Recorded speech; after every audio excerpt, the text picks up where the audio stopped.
Hello everyone. In this video, I'm going to show you how to use Adobe Illustrator and the Roughen effect to create clouds similar to these. Let's get started. Go to File, New, select Web, title your project something appropriate. I'm going to call mine Clouds 4 and put my name on it. Make the width 1280 pixels and the height 720 pixels, and go ahead and leave all of the defaults where they're at. Click Create. I'm going to add a background by clicking on the shape tools and choosing the rectangle tool or pushing M on the keyboard, and I'm going to draw a rectangle to cover the background.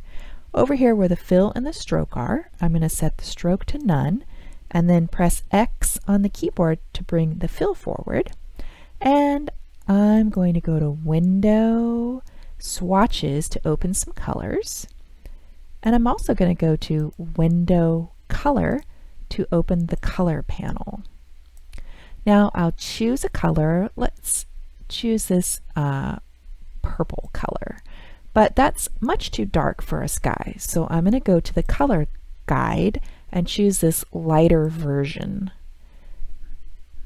Now over here in the right corner, I'm going to choose Layers and open this little arrow right here, and I can see the rectangle that I just drew. In this empty box, I'm going to click to add a lock. That will prevent me from accidentally clicking on the background and moving it while I'm drawing my clouds. Now I'm going to draw two different types of clouds. One cloud, I'm going to go over here to the shape tools and choose the ellipse tool, or L on the keyboard. I'm going to change my color to white, and I'm simply going to click and drag a series of circles onto the canvas into a cloud shape. So something kind of like that. And if you want to move the shapes around, you can click on this dot in the center, or you can click the selection tool and you can click and drag and move the shapes around. Now with the selection tool, I'm going to click and drag a selection around all of the circles so that they're all selected at once. Go back over here to the Properties panel and click on it, and find the Pathfinder section. Click the first button, which is Unite. Now all of those shapes are one shape instead of separate shapes. Now I'm going to use the pen tool to draw another cloud. So I'm going to click to the side to deselect this cloud, get the pen tool, and I need my fill set to none, and then X to bring my stroke forward, and I'll set that to white. So with the pen tool, I'm simply going to click and click, move the mouse over and click, and I'm just going to make these points that I'm going to turn into a cloud shape. So this looks pretty crazy right now. Now I need to make sure that I touch the beginning point and the end point. So watch when I get close. See how it turns into a white square. Now I know they're touching, and I can click one more time, and now that is a complete shape. Now I'm going to switch to the curvature tool, which is right under the pen tool, and each one of these circles, if you double click it, it changes it into a curve instead of a point. So I'm going to go around and double click each one of these, and I can also click and drag them and move them if I need to change the shape.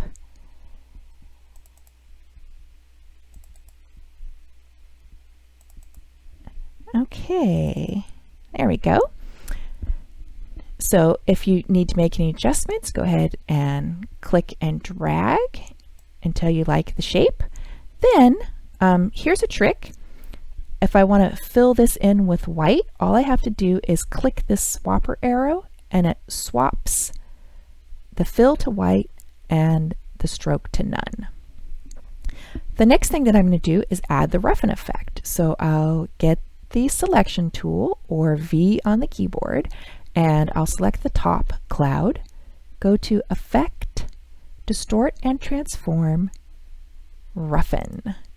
And here are my roughen options. The first thing that I'm going to do is put it on smooth because I don't want a spiky cloud. And then I'm going to make the size. I think the lower numbers work a little better. So I'm going to use the arrows on my keyboard to make that go down for the size. Now for the detail, I'm also going to make that a little bit less. Ooh. And I think that looks pretty good right there. I'm going to click OK and then click to the side to see what that looks like. That looks pretty cool. Now I'm going to do the one on the bottom. Effect, Distort and Transform, Roughen, change it to smooth, and try different effects until I like the way it looks. So I'm going to make this one a little bit more of a crazy cloud and click OK. Now the next thing that I'm going to do is add an interesting stroke. So maybe I'll choose, how about this blue color right here? Oh, my stroke, I want to double check that my stroke is on top, and it is, and click the blue, and that just put a blue line around it. Let's go to Window and choose Brushes. And in the Brushes panel, open the side menu, go down to Open Brush Library, choose Artistic, and I'm going to choose Chalk and Charcoal. I'm going to go back and open another one from the Brush Library under Artistic. I'm going to choose Watercolor. Feel free to experiment with other ones too, if you like. So let's try maybe this one. That looks so cool. I love that. Maybe I'll make it a little bit lighter and then click off of it. I think that looks amazing. I'm going to leave that the way it is. Now I'm going to go up to this one. Maybe this one I'll choose kind of a pinkish color, and I'll try one of these charcoal brushes. That looks pretty cool. Let me show you how to change the size. Under stroke here in the properties panel, right now it's set to 1. I could make it larger by clicking up, which does not look good, and I can make it smaller by clicking down. And I can go ahead and just try lots of different things and experiment with the options until I find something that I like. So let's see here, and I'll click off of it, and that's those two finished. So make sure that you try a variety of clouds and shapes and roughen and put strokes on them and see what happens.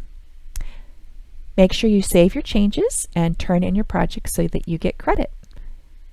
That's it for this video, everyone. Have fun!